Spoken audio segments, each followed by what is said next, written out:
Krishnagiri KRP அணையிலிருந்து திறந்துவிடப்பட்ட உபரி நீர் வீணாக கடலில் கலப்பதை அரசு தடுக்க வேண்டும் என விவசாயிகள் கோரிக்கை விடுத்துள்ளனர்.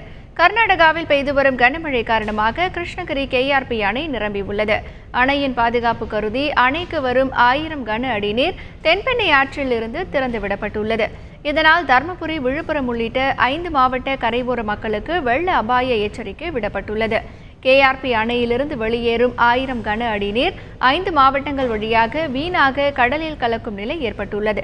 இவ்வாறு வீணாக ஆற்றில் திறந்துவிடப்பட்ட நீரை அணையின் இடது மற்றும் வலதுபுற இணைப்பு கால்வாய்கள் மூலம் 600 ஏரிகளை நிரப்ப வேண்டும் என்று விவசாயிகள் கோரிக்கை விடுத்துள்ளனர்.